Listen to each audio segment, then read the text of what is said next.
Hello everyone, আমি রিম্পা। আমার নতুন একটি ব্লগে আপনাদের জানাই অনেক অনেক স্বাগত এবং ভালোবাসা। শীতের সকাল, বেশ ঠান্ডা ওয়েদার, আর বাইরে সর্ষের ফুল, সাথে হালকা হালকা কুয়াশা। কার না ভালো লাগে? তবে কিন্তু বেশ সুন্দর একটা ওয়েদার ছিল। সকাল সকাল একটু মাঠের দিক থেকে ঘুরে আসলাম। এরপর হাত পা ধুয়ে যা যা কাজ বাজ থাকে টুকটাক সেরে নিয়ে ছেলেদের খাবারের প্রস্তুতি করছি। ম্যাগিটা বানালে কি হয়, অনেক সময় আমি জানি যে ম্যাগি খাওয়ানো ভালো না, তবে কিন্তু ম্যাগিটা খাওয়ালে কি হয়, বানালে কি হয় যে খেয়ে নেয় অনায়াসে, কোনো বায়না টায়না করে না, এবং আমারও বেশি টাইম লাগে না। এই কারণে আমি ম্যাগিটা রান্না করে থাকি। আর এই যে এদিকে আবার বেশ কিছু বাজার নিয়েছিলাম, আর মাই সয়াবিনের প্যাকেট, ডিম সিদ্ধ এগুলো দিয়েছে।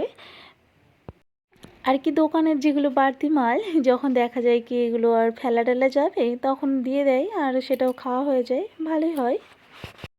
চলুন এবার ছেলেদেরকে খাইয়ে নিই। ওদের খাইয়ে নিলে আমার একদম টেনশন ফ্রি হয়ে যাবে। তবে কিন্তু আমার ছেলে এই সময়টায় আমার কোলে বসে কান্না করছিল, এই কারণে ভিডিও ক্লিপটাও কিন্তু অনেকটাই নড়ছিল। এদিকে চালটা ভিজিয়ে দেব। আর যেহেতু আমার হাজব্যান্ড বাড়িতেই নেই, সেই জন্য আমার অত বেশি চাল লাগে না। আর যেটুকু রান্না করি এইটুকুই দেখা যায় কি অনেক সময় না খেয়ে ফেলে দিতে লাগে। হাজব্যান্ড বাড়ি না থাকায় একটা জিনিস খুব ভালোভাবে রিয়েলাইজ করেছি, যে কেউ বলার মতো নেই এমনটি যে খাও কিংবা শোও কিংবা এত রাত পর্যন্ত জেগো না, শরীর খারাপ হবে। তো যাই হোক, আর কি এক একটা সময় এক একটা শিক্ষা দিয়ে যায়, এটাই আর কি। জীবনে কিছু মানুষ আমাদের প্রতিটি ক্ষণ আমাদের সাথে থাকা উচিত। হয়তো তাদের ছাড়া এক পা চলা অসম্ভব, যেমনটি আমার ঠিক এখন মনে হচ্ছে। এই যে আজকে ভাবছি একটু বাঁধাকপি রান্না করব, বাঁধাকপি দিয়ে পালং শাক দিয়ে। আর আমার বেশ ভালো লাগে বাঁধাকপি দিয়ে পালং শাক দিয়ে। এসব রান্নাগুলো কিন্তু মায়ের থেকেই শেখা, মানে আমার মা।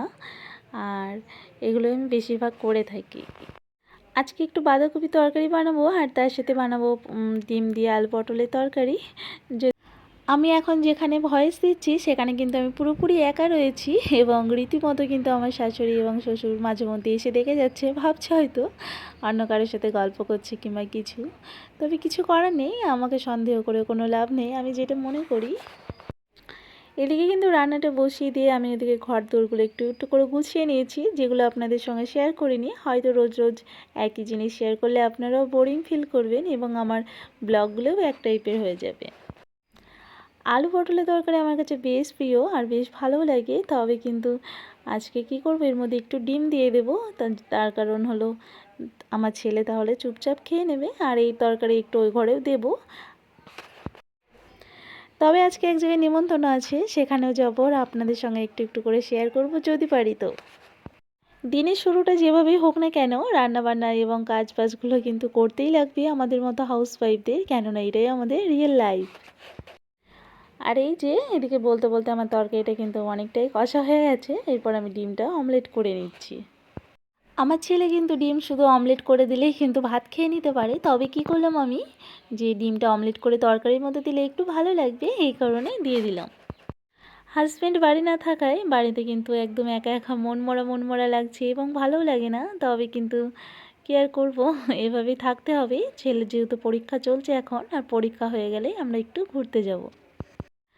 আমার মা ফোন করলে বলে যে আয় এসে ঘুরে যা, এবং আমি তো সাহস পাচ্ছিলাম না যে হ্যাঁ বলার। তারপরে আমার হাজব্যান্ডকে জিজ্ঞাসা করলাম, এবং ও বলল যে হ্যাঁ যাবে, কিন্তু কদিন পরে, পরীক্ষাটা শেষ হলে তারপরে। আমাদের যখন পরীক্ষা হতো তখন কিন্তু ব্যাপারটা অন্যরকম থাকতো একটা, যদিও আমরা সেরকমভাবে পড়াশোনা পারতাম না। তবে কিন্তু আমার ছেলেদের যখন পরীক্ষাতে কিন্তু সেরকম আলাদা বলে কোনো কিছু ব্যাপার নেই, কেননা স্যারেই সব কিছু করে দেয়, এবং ওরা সেগুলো দেখে দেখে সুন্দর করে লিখে নেয়। ছেলেকে দিয়ে এসে ওই জামা কাপড় পরে একবারে জামা কাপড় কাঁথা কাপড়গুলো তুলে নিলাম। এদিকে দেখছি যে হালকা হালকা বৃষ্টি পড়ছে, আর কিছু করার নেই, শীতের দিনে কিন্তু বৃষ্টি পড়লে ভীষণই একটা কষ্টের ব্যাপার। এমনিতেই বাড়িতে লাগে না রোদ, তারপরে আবার বৃষ্টি। আবার শীতকাল, শীতকাল যেহেতু সকাল হতে না হতেই সন্ধ্যা হয়ে যায়, আর রোদ তো লাগেই না।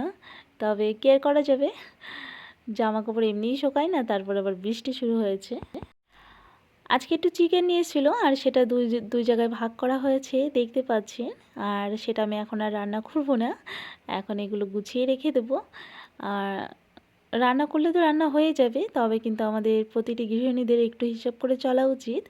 আর আমাদের হাতেই কিন্তু আমাদের সংসারটা, তাই আমাদের হিসাব করে চললে হয়তো পরের দিনগুলো ভালোভাবে চলবে। ভেবে দেখলাম যে যেহেতু যাবো অন্য জায়গায় খেতে, আর রান্নাবান্না হয়েও গেছে, তাই জন্য আর চিকেনটা রান্না করলাম না, চিকেনটা রেখেই দিলাম। বৃষ্টির মধ্যে একটা হলুদ শাড়ি পরেছিলাম, যদিও অনেকটা উঁচু করে, কেমন যা-তা করেই চলে গেছিলাম, কেননা সেরকম ভালোভাবে ফিটফাট হয়ে যাওয়ার মতো পরিস্থিতি নেই এখন, ভীষণই বৃষ্টি হচ্ছে। আর এরপরেই যে আস্তে আস্তে রীতিমতো সব কিছুই খাওয়া দাওয়ার পর্ব প্রায় শেষের দিকে। মানুষ মানুষকে সন্দেহ না করে হয়তো অন্ধের মতো বিশ্বাস করলে ভালো হয়, তাতে সংসার এবং সবার হয়তো মঙ্গলই হয়। তবে কিছু মানুষকে হয়তো করা উচিত, তবে কিন্তু আমাকে যে করে সেটা আমার মোটেও ভালো লাগে না, কেননা আমি ওই রকম টাইপের নই। দেখ এদিকে না এসে কোথায় যাচ্ছে বাবা। কি সুন্দর লাগছে রে বাবা বৃষ্টি।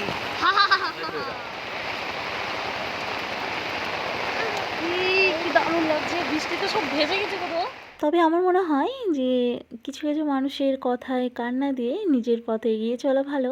আর কে কী ভাবলো সেটার দিকে গুরুত্ব না দেওয়াটাই ভালো, কেননা যে সন্দেহ কিছু করুক, যে যা ভাবছে ভাবুক। পরের ভাবনা চিন্তা করতে গেলে নিজের ভাবনা চিন্তা করার মতো মানুষ হয়তো খুঁজে পাওয়া যাবে না, কিংবা টাইম হয়তো আর পাওয়া যাবে না নিজের জন্য চিন্তা করার কথা।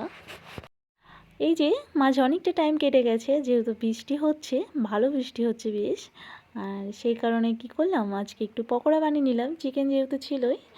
তো চলুন, চিকেন পকোড়া কিন্তু আমাদের বাড়িতে বেশ ভালো খায় আমার ছেলে এবং আমার শ্বশুরমশাই, সবাই মোটামুটি খায়, তবে আমার হাজব্যান্ড অতটা পছন্দ করেন না। আর ও তো এখন বাড়িতে নেই, তো তাতে কোনো ব্যাপারই নেই।